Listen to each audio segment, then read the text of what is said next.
अस्सलाम वालेकुम। अपने ਵੀਰਾਂ ਨਾਲ ਨਾ ਇੱਕ ਵੀਡੀਓ ਸ਼ੇਅਰ ਕਰਨੀ ਸੀ।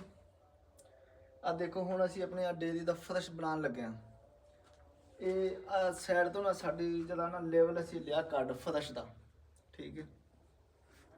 ਆ ਜਿਹੜਾ ਬਰਾਂਡਾ ਹੈ ਅਸੀਂ ਪੱਕਾ ਕਰਾਂਗੇ ਤੇ ਜਿਹੜਾ ਸੈਂਟਰ ਵਾਲਾ ਹਿੱਸਾ ਨਾ ਉਹ ਅਸੀਂ ਛੱਡਾਂਗੇ ਜਾਨਵਰਾਂ ਦੇ ਵਾਸਤੇ ਕੱਚਾ, ਤਾਂ ਕਿ ਜਾਨਵਰ ਉੱਥੇ ਬਹਿ ਸਕਣ, ਠੀਕ ਹੈ ਜੀ।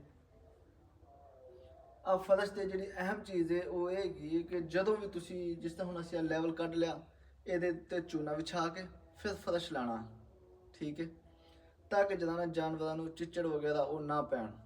ਦੂਜੀ ਗੱਲ, ਹੁਣ ਮੈਂ ਸਾਈਡ ਤੇ ਦੀਵਾਰ ਦੇ ਨਾਲ ਜਦੋਂ ਮੇਰੀਆਂ ਖੁਰਲੀਆਂ ਬਣਨਗੀਆਂ, ਉਹ ਜਿਹੜੀ ਖੁਰਲੀਆਂ ਤੁਸੀਂ ਬਣਾਉਣੀਆਂ ਨੇ ਉਹ ਕਿਸ ਹਿਸਾਬ ਨਾਲ ਬਣਾਉਣੀਆਂ ਨੇ, ਉਹਨਾਂ ਦੀ ਹਾਈਟ ਹੈ ਨਾ ਤਕਰੀਬਨ 2 ਫੁੱਟ ਰੱਖਣੀ ਹੈ ਤੁਸੀਂ, ਠੀਕ ਹੈ, ਜ਼ਿਆਦਾ ਨਹੀਂ ਕਰਨੀ।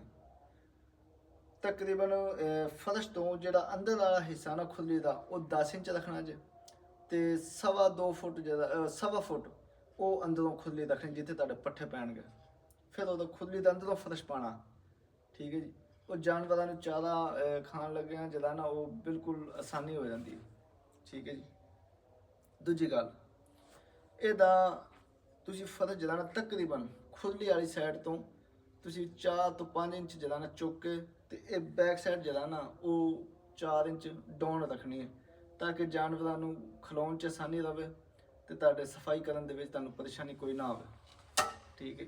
ਇਹ ਮਾਲੂਮਾਤ ਹੈ ਤੇ ਇਨਸ਼ਾਅੱਲਾ ਤਾਲਾ ਸਾਡੇ ਚੈਨਲ ਨੂੰ ਲਾਈਕ ਤੇ ਫੋਲੋ ਜ਼ਰੂਰ ਕਰ ਲਿਆ ਜੇ। ਮਜ਼ੀਦ ਜੋ ਵੀ ਸਾਡੀ ਡਿਟੇਲ ਹੋਏਗੀ ਉਹ ਤਾਂ ਅਸੀਂ ਜਿਹੜਾ ਨਾ ਵੀਡੀਓ ਜਿਹੜੀ ਤੁਹਾਨੂੰ ਜ਼ਰੂਰ ਸ਼ੇਅਰ ਕਰਾਂਗੇ, ਠੀਕ ਹੈ। ਜਦੋਂ ਖੁੱਲੀਆਂ ਬਣਾਵਾਂਗੇ ਉਹਦੀ ਵੀ ਇਨਸ਼ਾਅੱਲਾ ਅਸੀਂ ਵੀਡੀਓ ਪਾਵਾਂਗੇ। ਬਹੁਤ ਸ਼ੁਕਰੀਆ ਵੀਡੀਓ ਵੇਖਣ ਵਾਸਤੇ।